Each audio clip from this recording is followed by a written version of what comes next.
Bundan, həyatdan gedən oğlanların eşqinə gəlmişəm. Onlar mənim qəlbimdə rahatlıq vermir mənə. Mən özümə vətənimdəmi, torpağımdamı, evimdəmi yer tapa bilmirəm. Ona görə ki, oğlumlar yanımda yoxdur. Deyə yandırma hay Allah. Yandırma məni. Qaytar zülfüqarımı, qaytar şəmsimi.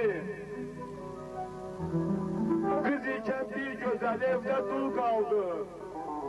Ağladı, sızladı, hayala daldı. Geceni gündüzden herden ses saldı. Qaytar Elşadımı, qaytar Mehdimi. Yandırma hay Allah, yandırma beni. Başımı kaldırıp baka bilmirəm. Elmanı vahidi tapa bilmirəm.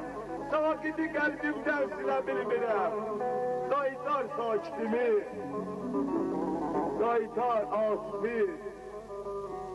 Yandırma ay Allah, yandırma beni. Gene de açılıb göğsüne dəftərim. Necə ağlamayım insanam axı. Dağlarda qaldı meydi səflərin. İndi o dağları duman sen aldı. Qaytar Davudumu, qaytar sakiti. Yandırma ay Allah, yandırma beni. Şirinim yatakta yaralı yatır.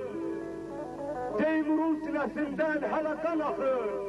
Nazmim yerimden haseyla kalkır. Hara yazmak olar bu olup keçeni. Yandırma ay Allah, yandırma beni. Çamalat ürəyim alışır, yanır. Elə bir yurdum yersiz kalır. Xəcalətten Şuşa dağlatında utanır, alçalır.